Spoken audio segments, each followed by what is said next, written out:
Let's focus now on determinants of supply and the impact that these factors have on markets. Remember before we go any further that if price changes, it leads to a movement along the supply curve. However, other factors other than price can impact quantity supplied of a product, and here are some of them. We call them determinants of supply. First, we have cost of factors of production. An example is if the cost of factors of production decrease, then the supply of a product will increase or shift to the right. We have a concept called competitive supply. This is when a firm can choose between producing two or more products. They have to look at the worth of producing the products against each other. So an example that will help illustrate the point is if it becomes more appealing to produce a different product, then supply of the primary product will decrease. So if a firm can produce TVs and it can produce speakers, and it decides it's more profitable to produce more Bluetooth speakers, then the supply of the TVs will decrease because they're going to have to take some of their factories and that were previously producing TVs and now use them to produce the other product. Maybe productive technology, typically it will improve over time, so over time supply will shift to the right because productive technology improves. And then taxes and subsidies, I put a star next to it to remind you that these are not free market factors. These are purposeful government factors that will impact supply. So let's take a look at what happens when the supply of a product changes due to factors other than price. So here is our equilibrium. And let's say that cost of factors of production go down.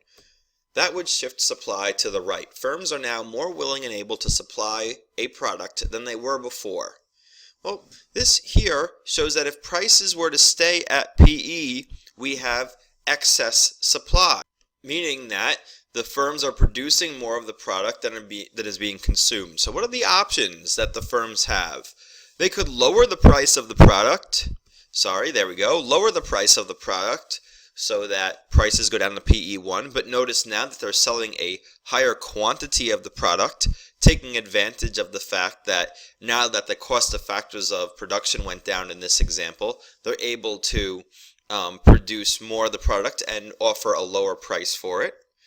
Maybe the firm doesn't want to lower the price though, so the firm could also try to advertise and increase demand for the product.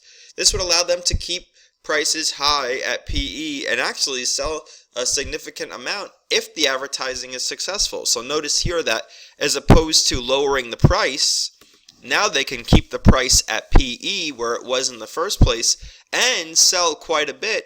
But this all hinges on having successful advertising, while lowering the price is a surefire solution to sell a little more and potentially make more revenues, especially if the product is PED elastic. Of course, a final option would be to see if they're able to keep that supply high, because it might be a short-term reduction in cost. Maybe a particular factor of production, one material became cheap for a short period of time. That might not last forever, and so this uptick in supply may be a temporary phenomenon. And if they just wait it out, or maybe they use those factors of production to produce other products, in any case, maybe they opt to just let the market equilibrium return to where it was before the cheap factors of production or whatever other factor had that rightward shift on supply effect. So what would happen if the supply for a product were to decrease? Well, the problem is that the firm would be unwilling to continue to provide the product at the price if it stayed at PE. So you can see here quantity supplied is less than QE, meaning that if prices stayed at PE, then the willingness of firms would not be what it used to be, and so there would be excess demand. So the firms need to do something. What are the options that the firms have? One option would be to increase the price to eliminate the excess demand. It would lead to a slight reduction in how many people wanted the product, but because the firms are already unwilling to produce the product the way they used to because of the increase in cost of factors of production, which caused this initial shift, you could see that by increasing prices, they'll sell a little less, but at least they'll sell at a higher price. Another option available to the firms is to find a way to increase the supply back to the original S-curve, the original supply. And they do that by finding innovative ways to make up for, let's say, if the cost of factors of production went up, maybe some materials went up, maybe they can somehow reduce the cost of labor by finding cheaper sources of labor or using more efficient technology. So trying to find a way to increase supply to return to the initial equilibrium. That's very challenging because if that could have been done in the first place, then the initial shift from S to S1 would not have occurred. But it's really the only other solution firms have. They can pass the prices, the high cost of production on the consumers by increasing prices, or if they don't want to increase prices, they have to find another way to shift supply back and go to the initial equilibrium. So those are different ways that supply can shift market equilibrium and the different options available to firms as they address those new market equilibriums.